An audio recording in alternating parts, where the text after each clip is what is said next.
सबसे पहले शुरुआत करते हैं इस वक्त जो तीन बड़ी खबरें जिस पर हमारी नजर बनी हुई है।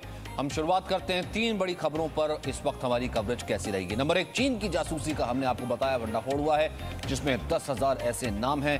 प्रधानमंत्री से लेकर के राष्ट्रपति से लेकर चीफ ऑफ डिफेंस स्टाफ तमाम लोगों की जासूसी करवाई जा रही थी। इसमें जी न्यूज के editor in chief Sudhir Chaudhary का भी नाम है। सुधीर चौधरी की भी जासूसी चीन करवा रहा था और चीन की सरकार ये जासूसी करवा रही थी। एक बड़ी लिस्ट सामने आई है। जी न्यूज ही आपको याद होगा जिसने लगातार मुहिम चलाई थी। जी न्यूज ने आपको लगातार दिखाया था ये पूरा मेड इन इंडिया का कैंपेन और उसके बाद किस तरीके से चीनी सामानों के बहिष्कार की एक पूरी मुहिम उठी थी और उसके बाद चीन घबराया जी न्यूज से और उसने जासूसी कराई है। वहीं एलएसी पर भारत के पराक्रम से घबराए चीन ने एक और साजिश रची है। नई साजिश सामरिक से लेकर कूटनीतिक मोर्चे तक भारत का सामना करने में नाकाम चीन ने भारत के खिलाफ अब ये जासूसी की साजिश रची है। चीन भारत के प्रधानमंत्री नरेंद्र मोदी और राष्ट्रपति रामनाथ कोविंद की जासूसी करवा रहा है। कई केंद्रीय मंत्रियों विपक्ष के नेताओं की जासूसी करवा रहा है। देश के करीब 10,000 प्रमुख लोग हैं जिनकी चीन जासूसी करवा रहा है। चीन की एक कंपनी को यह जिम्मा दिया गया है। बताया जाता है कि यह कंपनी चीन की सत्तारूढ़ कम्युनिस्ट पार्टी से जुड़ी हुई है।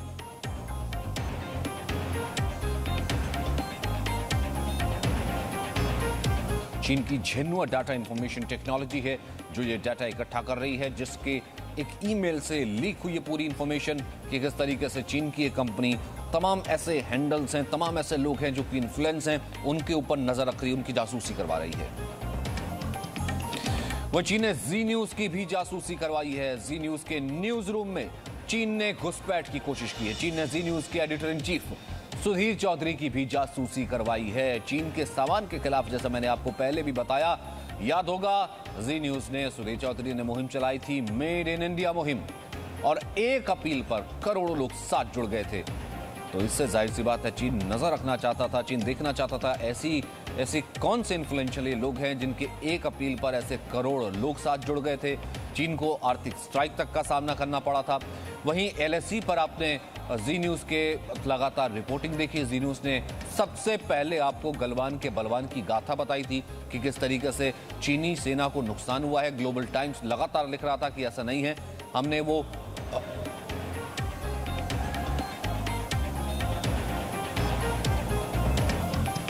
हमारे साथ रविंद्र सचदेव मौजूद हैं, हमारे साथ कृष्ण मोहन मिश्रा मौजूद हैं, हमारे साथ ही साथ इस वक्त आप देख रहे हैं पवन दुग्गल हैं साइबर एक्सपर्ट, और साथ ही साथ रविंद्र सिंह भी मौजूद हैं। सबसे पहले कृष्ण मोहन मैं आपका रुख करना चाहता हूं। मैं गलवान भी अगर याद करता हूं, सबसे पहले वो खबर आपने बताई थी, जी न्यूज ने बताई थी, उस वक्त पूरी दुनिया में एक प्रोपेगेंडा करने की कोशिश चीन कर रहा था कि एक भी नुकसान नहीं हुआ है। फिर उसके बाद पूरी दुनिया ने, कल तो न्यूज वीक ने भी उस पर मोहर लगाई है। उन्हीं खबरों से शायद घबराया होगा जो जासूसी, जी न्यूज का भी उसमें नाम है, सुधीर चौधरी का भी। सचिन, चीन के कुछ एक खास चुनिंदा आजमाए हुए हथियार हैं। उनमें से एक प्रोपेगेंडा है और दूसरा स्पाइंग यानी जासूसी है। जासूसी के काम में चीन बहुत माहिर है, पूरी दुनिया में उसकी जासूसी के जाल है। इसमें वो सबसे ज्यादा जो भरोसा करता है इंफॉर्मेशन टेक्नोलॉजी का।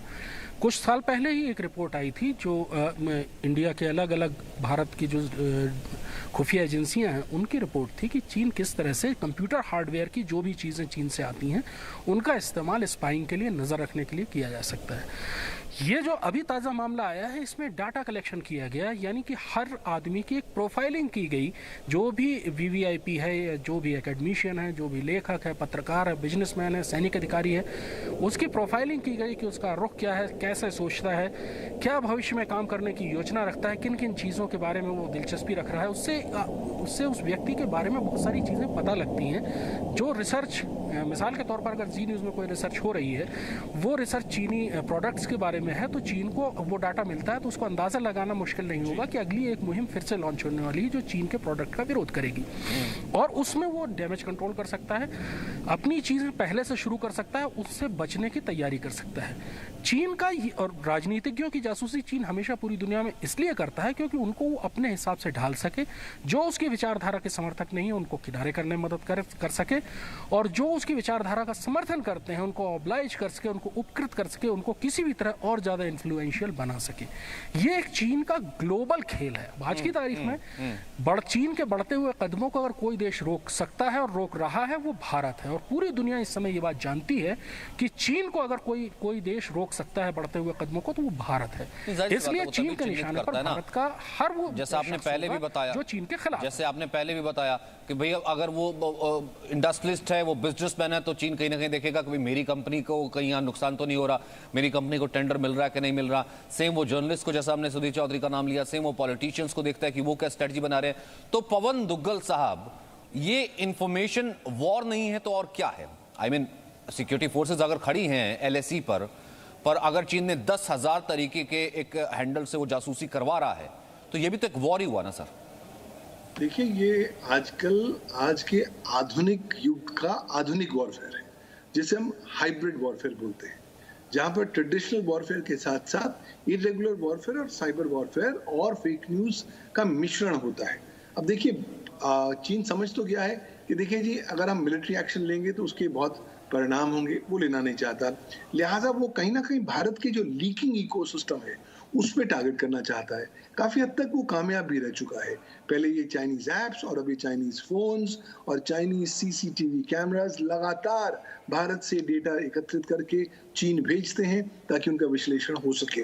और अब ये जो इंडियन इन्फ्लुएंसर्स को टारगेट कर रहा है, ये जो 10,000 लोगों की लिस्ट है, उसका स्पष्ट उद्देश्य बहुत क्लियर है कि हम कहीं ना कहीं हर वो इन्फ्लुएंसर के मेटा डेटा के माध्यम से ये जानना चाहते हैं कि ये क्या सोच उभर के आ रही है, किस तरीके से ये इम्पैक्ट कर रहे हैं सरकार की डिसीजन को।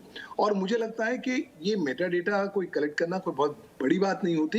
ये जो प्रोफाइलिंग होती है आजकल लगभग सारे राष्ट्र करते हैं, लेकिन महत्वपूर्ण बात यह है कि क्या भारत इस चुनौती को डील करने के लिए तैयार है। मेरे अनुसार हमें बहुत काम करने की आवश्यकता है, क्योंकि हमने बहुत सारी चीजें फॉर ग्रांटेड ले रखी है। हम लोगों को विश्वास करते हैं उनकी शक्ल पर, भूल जाते हैं कि आज लोग दो दुगले होते हैं और चेहरा कुछ और पीठ में कुछ और होता है। तो मुझे लगता है कि अगर भारत अब इस तरह की डिजिटल सर्वेलेंस को रोकने के लिए ठोस कारगर कदम उठाए, साइबर सुरक्षा कानून लेकर आए, साइबर सुरक्षा प्रणाली को सशक्त करे और लोगों में ज्यादा जागरूकता फैलाए। क्योंकि देखिए, अगर हर इन्फ्लुएंसर को पता लग जाए कि चीन उनको टारगेट कर रहा है, तो वो अपनी डिजिटल जो गतिविधियां हैं उसको थोड़े संभाल के करेंगे और इस तरीके से करेंगे ताकि भारत के जो मंसूबे हैं वो उन तक ना पहुंच सके। तो मुझे लगता है होलिस्टिक अप्रोच की जरूरत है। नहीं सी बात है, दुश्मन यानी कि घर कर चुका, आपके घर तक आ चुका, आपके फोन तक आ चुका, आपकी इन्फॉर्मेशन ले रहा है। और ये कहीं ना कहीं समझना पड़ेगा फिर रविंद्र सचदेव कि वो आपके सिक्योरिटी के लिए अल्टीमेटली तो वो आपको ही थ्रेट करेगा ना भाई। इन्फॉर्मेशन अगर आपके ड्राइंग रूम तक आ गया, हमारे न्यूज रूम तक आ गया, उसका मकसद क्या है? वो दुश्मन है, वो वॉरफेयर जीतना चाहता है, थ्रेट तो फिर आपको ही करेगा। ये थ्रेट परसेप्शन कहीं ना कहीं आम आदमी के अंदर आना पड़ेगा शायद। 100% आना पड़ेगा। और अभी हम जो बात कर रहे हैं एक्चुअली हम एक पहलू की कर रहे हैं। आप जो साइबर वॉर कह रहे हो, साइबर वॉर का एक और डायमेंशन है।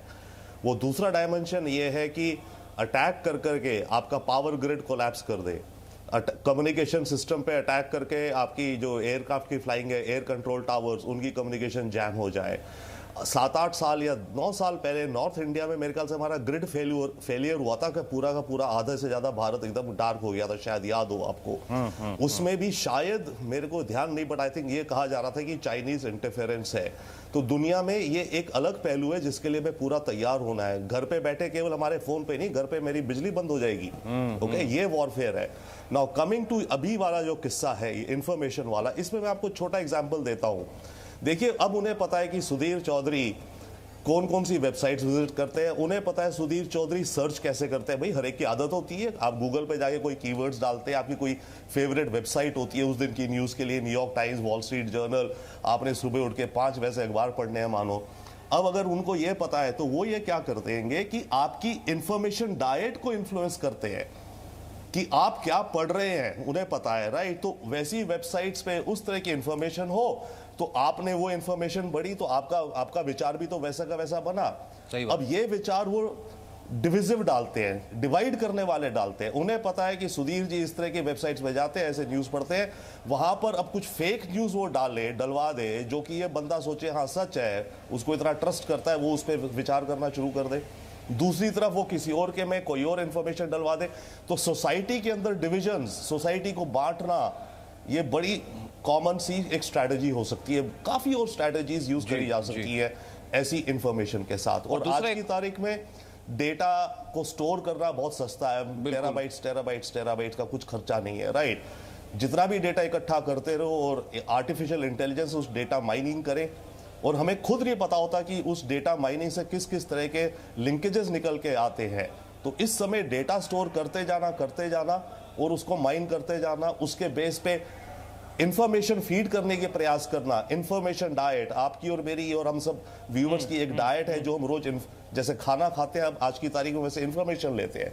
तो वो क्या इंफॉर्मेशन मैं ले रहा हूं, अब उसमें क्या मिलावट आ जाए, राइट, और मेरे बारे में जो इंफॉर्मेशन हो उसको कैसे लेके यूज करा जाए।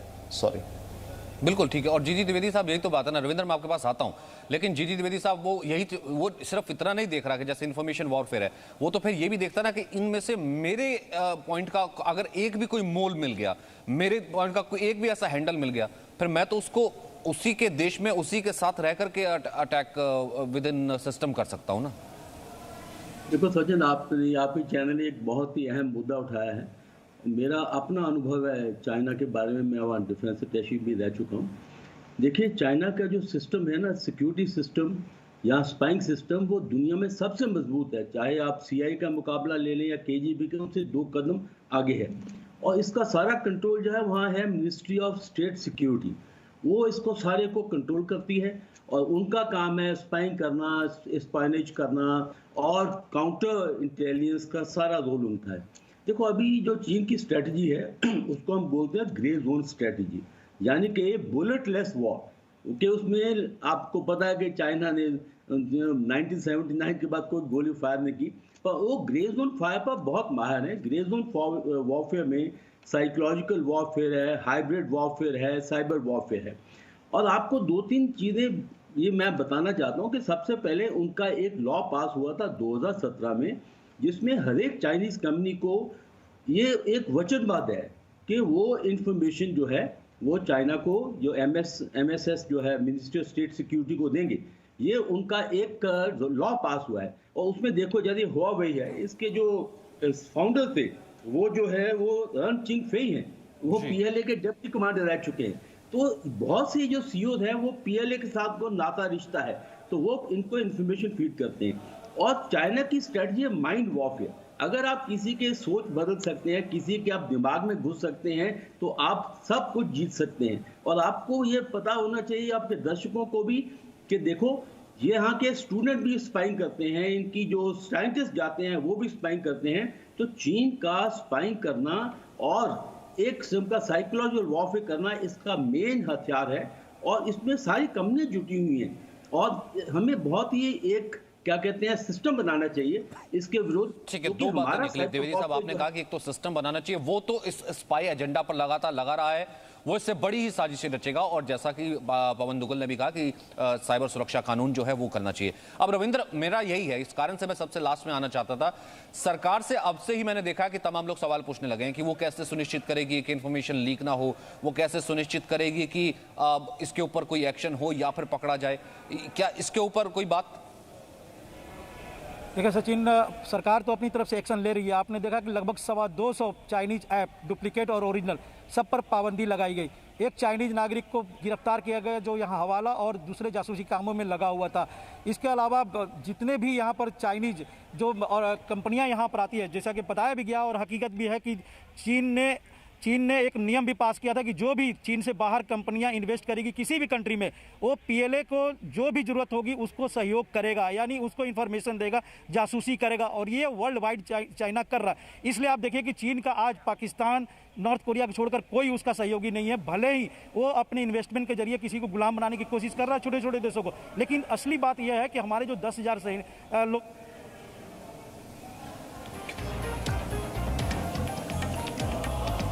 जी रविंद्र, अपनी बात पूरी कीजिए। गलवान में ये सबसे पहले जी न्यूज़ ने ही चलाया था कि उस समय जो इनिशियल इन्फॉर्मेशन मिला था कि 4 सैनिकों की मारा गया है, भारतीय सैनिकों ने उनको मारा है। उसके बाद डीएनए में सुधीर चौधरी ने सबसे पहले उस समय खुलासा किया था कि 20 से ज़्यादा चीनी सैनिक मारे गए हैं। उसके बाद ये बढ़ते बढ़ते आपने देखा कि 60 के करीब पहुंच गया है। उसी तरह से मेक इन इंडिया हो गया, और भी जो भी चीन के खिलाफ जो भी मुहिम हो सकती है उसकी अगुवाई की है। कोई शक नहीं, झटके तो लगे हैं, वरना झटके नहीं लगते तो रोज 15 करोड़ का डेटा थोड़ा इनकी कंपनी जांच करती जो सामने आई है। अब करोड़ों खबर सोशल मीडिया से इनपुट वो जुटाती है, बहुत बड़ी कंपनी, और कंपनी का नाम है झेनुआ डाटा इंफॉर्मेशन टेक्नोलॉजी। ये झेनुआ डाटा इंफॉर्मेशन टेक्नोलॉजी का काम ही सिर्फ इतना है, जिसे कहते हैं कि एवरी पीस इन बिट इंफॉर्मेशन लेना, उसे इकट्ठा करना और फिर उसके बाद अपने तरीके से एआई तैयार करना। पवन दुग्गल, ये नया नहीं है, लेकिन ये कितना वरीसम है। झेनुआ डाटा इंफॉर्मेशन बाकायदा ये पार्टी ने कॉन्ट्रैक्ट दिया हुआ है, और इस वक्त जब हम ये कह रहे हैं कि हम चाइना के साथ स्टैंड ऑफ है, और इतने बड़े बड़े नामों का जासूसी इस तरीके से करवाना। देखिए, चीनी सरकार बहुत क्लियर है, उसको पता लग रहा है कि आजकल अलग अलग और राष्ट्रों के पास भी एट्रीब्यूशन के नए नए तरीके हैं, तो वो अपने हाथ खुद गंदे नहीं करती, वो कंपनियों के थ्रू अपना काम करवाती है। और चीन ने 2015 से आज तक 3 विशिष्ट राष्ट्रीय सुरक्षा कानून पारित किए हैं, और उनका जो साइबर सिक्योरिटी कानून है जो 1 जून 2017 से लागू हुआ, वो विवश करता है हर वो कंपनी को जो चीन में मौजूद है कि वो तमाम सारी इंफॉर्मेशन सरकारी एजेंसीज को देगी जब जब जो मांगी जाएगी। अगर आप नहीं देंगे तो वो दंडनीय अपराध है। तो अब जब इस प्रकरण के माध्यम से, इनका प्राइवेट कंपनीज के माध्यम से ये डेटा माइनिंग की जा रही है, ये मैपिंग की जा रही है, उसका उद्देश्य बहुत क्लियर है। वो अल्टीमेटली प्रोफाइलिंग करना चाहते हैं इंडियन इन्फ्लुएंसर्स की, ताकि उन्हें क्लैरिटी मिल जाए। अगर मैं पूछूं क्या है हमारे पास, क्या पॉलिसी है? ठीक है, साइबर सुरक्षा कानून अभी वो थोड़ी सी दूर की कौड़ी लगती है, तुरंत क्या हो सकता है? साजिश का खुलासा हुआ, हमारे पास क्या मेजर्स हो सकते हैं? तुरंत आज सरकार के पास पावर है कि आज सेक्शन 87 भारत के इंफॉर्मेशन टेक्नोलॉजी एक्ट में आज रूल्स जारी करे। संसद में जाने की आवश्यकता है ही नहीं, और इन रूल्स के तहत विभिन्न प्रकार के स्टेक होल्डर्स की डिजिटल जिम्मेवारियों को परिभाषित करे, ताकि इस तरह की जो डिजिटल माइनिंग है उसको आप एक इफेक्टिव चैलेंज के तौर पर एड्रेस कर सके। साथ ही साथ जो विभिन्न स्टेक होल्डर्स हैं उनकी जिम्मेवारियों को भी परिभाषित जरूर कर ले। क्योंकि आज अधिकांश लोगों को ज्यादा जागरूकता ही नहीं है। खासतौर पर ये जो इंडिया के इन्फ्लुएंसर्स हैं जो 10,000 टारगेट किए गए हैं, उनमें से लगभग 75% ऐसे लोग हैं जो इन टेक्निकल न्यूआंसेस को अच्छी तरह नहीं जानते। वो नहीं समझते कि वो किस तरीके से डिजिटल पद्धतियों को छोड़ते जा रहे हैं। तो वो शुरू कर लें। साथ ही साथ हम एनटीआरओ के थ्रू और सरकारी और एजेंसीज के थ्रू इस तरह की जो मैकेनिज्म्स हैं उनका काउंटर कैसे कर सकें। एग्जैक्टली, मैं वही कह रहा हूं। आप ये कह रहे हैं कि डिजिटल रिस्पांसिबिलिटी, आपकी जो रिस्पांसिबिलिटी कैसे बढ़ती है। दूसरा ये है कि आपने ये कहा कि जैसे सपोज फॉर एग्जांपल अभी मैं दे रहा हूं कि जैसे जी न्यूज पर हमने खबर दिखाई, ये देखिए इन्फ्लुएंस इस तरीके से हुई कि चीन को इतना बड़ा झटका लगा। अब ये भी तो हो सकता है ना रविंद्र सचदेव कि दूसरे तरीके के भी लोग हों, कुछ उस तरीके के भी लोग हों जो कि चीन के इन्फ्लुएंस में आकर के चीन के हैंडल बन के काम कर रहे हो। बिल्कुल, ये सारी पॉसिबिलिटीज हैं। एक चीज और है बाय द वे, देखिए ये तो फैक्ट है, दुनिया में हिस्ट्री में हमेशा चला है, स्पाइंग होती थी पहले, फिजिकल वगैरह हम भी करते थे, करनी चाहिए हमें अपनी नेशनल सिक्योरिटी के लिए, क्यों नहीं हम करेंगे। पर अब ये हो गया है, आज के जमाने में डिजिटल वर्ल्ड इतनी हो गई है कि अब ये सारा कुछ काफी कुछ डिजिटल पे जा रहा है। तो हमें इसको काउंटर करना है 2 लेवल पे, प्रॉब्ली या 3। एक अपने नेशनल लेवल पे, national policies, national laws, national infrastructure वगैरह, हमारा सर्ट वगैरह जो इमरजेंसी रिस्पांस टीम्स वगैरह हैं उनको ज़्यादा, ताकि काउंटर कर सके।